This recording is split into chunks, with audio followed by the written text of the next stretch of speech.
Legs are one of the most overtly sexualized part of the human body outside of the primary reproductive organs. So how did we all come to this modern collective cultural decision that legs are attractive? Because research does back up the fact that we all seem to agree that legs are very nice and that they make us feel certain things that we need to talk to an adult about. But these two weird spindly stalks of people flesh that hold up the human body and allow us to balance and dance and run and stand and kneel and all sorts of different things, well, they weren't always as available for spectators as they are now, at least in the Western Hemisphere. Though it is possible, however, that even during the moments of our history when they were hidden away, legs were still at the center of all our thoughts and imaginations. The entire neighborhood was turned on. I'm Kevin Lankus, and I'm going to flash some ankle at you as we go through the history of what makes legs sexy and why. And I'm also going to try to do this video without getting banned from YouTube. No promises, though. Showing off your legs was a bit of a big deal in a lot of human history, and not exclusively just Eurocentric history either. Though there is a really fun story about how the Victorian-era decorating trend of using table skirts was directly somehow related to the extreme modesty of the time, and so what some modern lay people tend to think is that even furniture legs were considered too sexy to look at. And J.D. Vance would probably agree.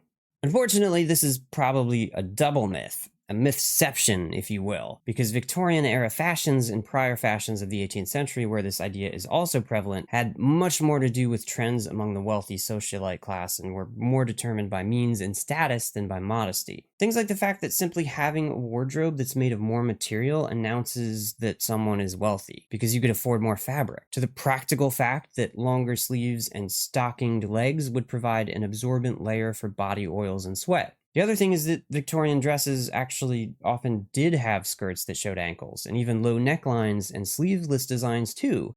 They simply only wore those for nighttime events and not during the day because sunscreen wasn't invented yet. I do have a couple of sources below in the didgeridoo where you can find out all about the nuances of Victorian-era fashion in context if you're interested. But a lot of cultures did have some really interesting leg stuff going on, and a lot of it directly related to the overt sexualization of legs and even fetishizing legs or parts of legs. So we do have to have a conversation about the fact that a lot of the history of the attractiveness of legs really centers around objectifying women. And, dear viewer, that is not what we're here to do today. We will be talking about legs as they pertain to attractiveness in cultural contexts from across the centuries and today, but we're also going to get into the science of choosing partners based on what the research says about all of our legs, including the data around leg length to body ratio, or what researchers are calling LBR. It turns out that men prefer women with longer than average legs, and they also favor women who have a higher LBR ratio. And interestingly enough, women's preferences in men are not the same, but we'll get into that later in the video. Just to clarify some terminology up front, leg fetishism is called Crurophilia, and any form of fetishism to a particular body part or parts is classified as something called partialism. And we cannot talk about the fetishizing of legs without bringing up one of the most widespread global practices for at least the last few thousand years, and that is hair removal. This one comes with a lot of cultural pushback, especially in modern times, because it gets wrapped up in the conversation about objectifying women's bodies, and there's certainly a lot to talk about there, and of course it's true that there's a major element of overt sexualization and forced oppression in the story of women shaving their legs. What I'm looking to explore in this video is how long have people been shaving their legs, and what are some of the reasons why? We're starting here because it turns out this is probably the oldest leg-centric beauty practice on the list. The first razors for hair removal were made of seashells and possibly date back all the way to 100,000 years ago. Around 3000 BCE, the ancient Egyptians used sharpened copper or bronze to shave hair from their bodies. They also used pumice stones or made a paste from beeswax that functioned pretty much like modern waxing does. Egyptian women removed the hair on their heads and their pubic regions, as did a lot of other cultures around the same time, some even removing every single hair on their bodies. The Romans also used pumice stones like the Egyptians, and they improved upon prior shaving implements with the novicella, which is a sort of thing that looks like you're shaving yourself with brass knuckles. And Roman men who were athletes or just rich would have slaves take off all their body hair with a device called a strigil. There are several reasons we come across for removing hair in the ancient world. Some of them are focused on hygiene, others on a cultural symbolism of purity, and sometimes it just comes down to a sense of changing fashions. You start to have a gap in the Middle Ages where people in the Western world were hairy and proud of it, But then, in the Elizabethan era, we get back to female hair removal, and one trend started by Queen Elizabeth herself of removing eyebrows. One really fascinating idea I came across is that it's entirely possible that Charles Darwin reignited the fervor around modern hair removal. After Darwin published his 1871 book, The Descent of Man, European folks got caught up with this idea that only our primitive ancestors were hairy, and it was in fact much more civilized to practice hair removal, and that this was a matter of natural selection and securing a mate and successfully passing on your genes. Ensuing fashion trends continued to dictate hair removal after that point, when women's skirts were just becoming shorter and shorter through the decades, and bathing suits also allowed for a great deal of exposed leg skin. We have fully shaved legs around World War II, when nylon and other fabrics were really hard to come by because there was a shortage of pretty much everything, and legs were now bare a majority of the time. We also can't talk about leg fetishism and partialism without touching on one of the most extreme and widespread cultural practices from a historical context, so of course we have to talk about footbinding and lotus shoes.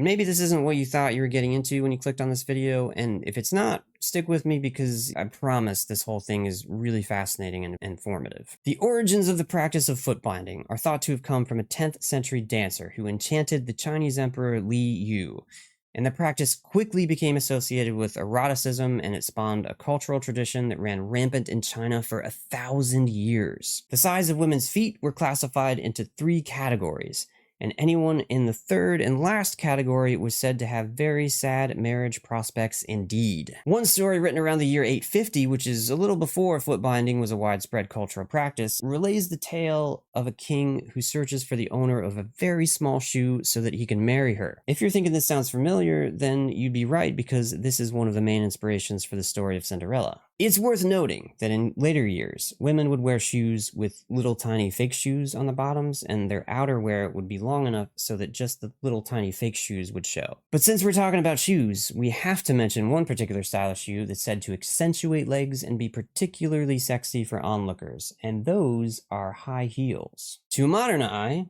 high heels highlight the curve of one's legs, the run of the calf, and they make legs appear longer. And even though all of that's true, they were likely not invented for the purpose of sensualizing the people wearing them. One of the primary motivations for the invention of high heels is thought to be that some royal personages just wanted to be taller, and therefore present with more authority. Here's Louis XIV, for instance, wearing his best set of Jimmy Choos, along with some other people we suspect are wearing heels and wishing they were a bit taller today.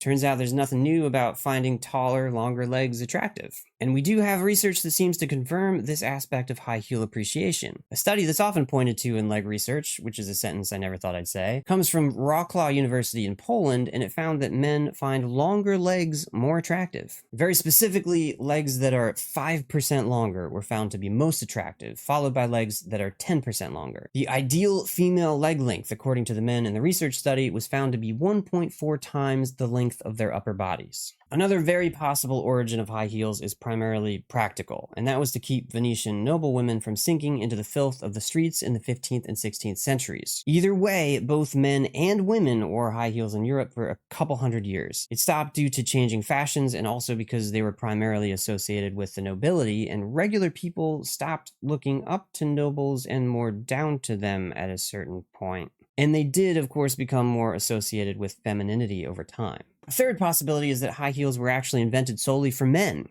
How about that? The reason being that the heel part would keep your feet securely hooked into stirrups while on horseback. This is the idea behind the Persian galosh that predates other Western styles of high heels. And cowboy boots tend to have that heel in the back too.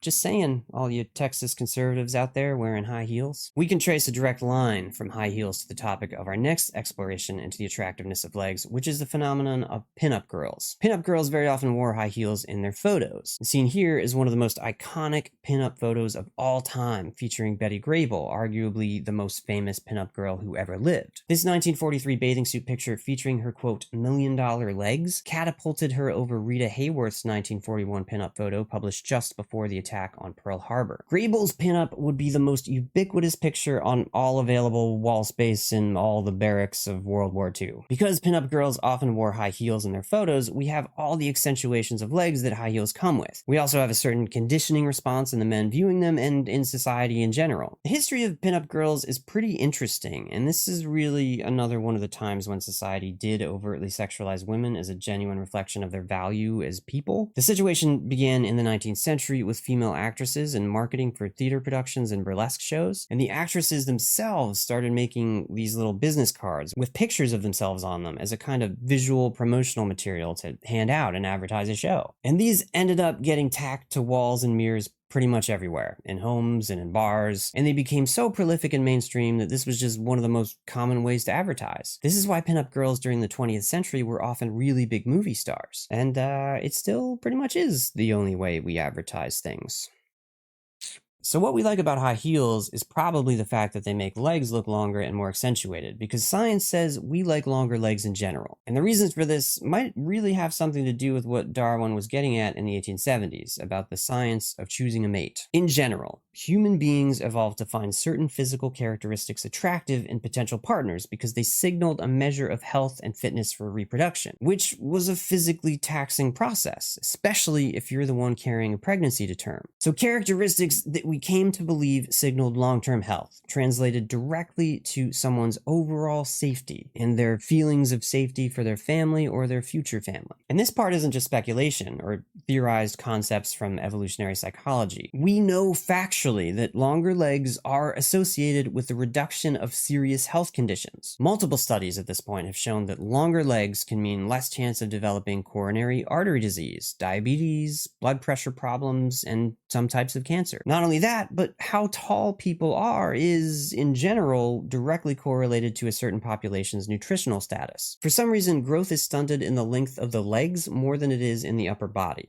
A study from many decades ago now found that any interruption in the release of two key hormones during adolescence, either from trauma or extreme stress, could do a number of negative things to the body, including the possibility that someone could have a longer torso or shorter legs relative to their overall height, creating a suboptimal LBR. It's very possible that our brains are just wired to see this as an evolutionary cue that a potential partner went through a particularly unhealthy period early on in life or even more recently. And in terms of attractiveness, LBR could be more important than a lot of other health indicators. Another study from 2018 published in Royal Society Open Science found that LBR was more important than any other physical limb trait linked to good health. It does seem that we may not even care about any of those other factors at all. Things like arm length in relation to torso size and whether or not your elbows and knees directly divide your limbs in half. These are both also physiological indicators of healthfulness.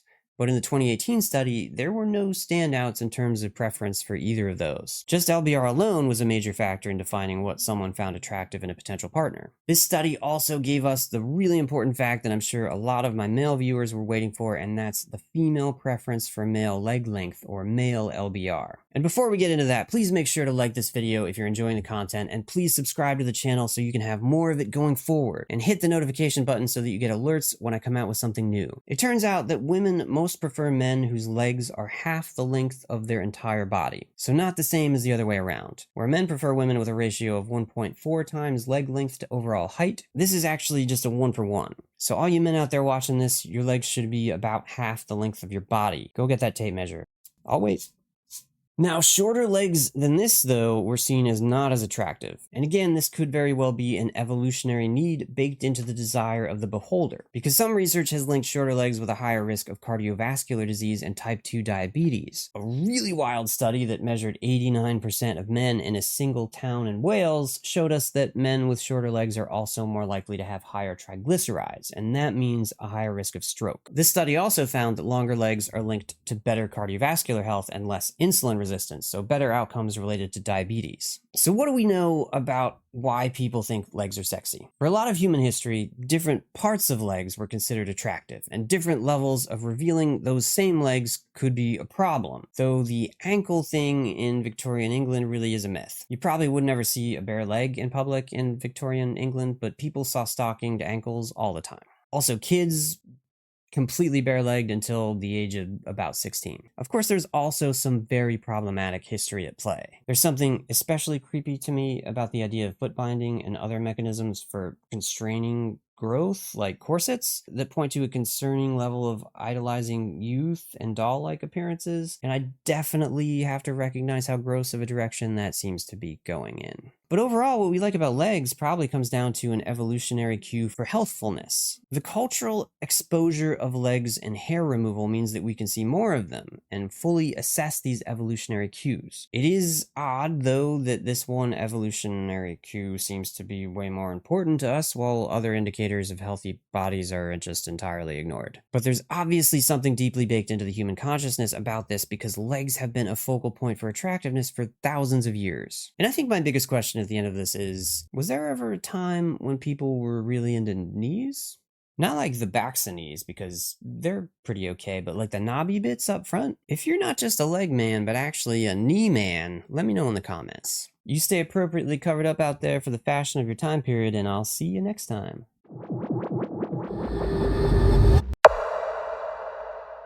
While I was doing research for this episode, I came across the slogan, "Furry legs are a victory for Hitler," and unfortunately, it's just a satirical thing made up for the online humor magazine McSweeney's Internet Tendencies, and I could not be more disappointed.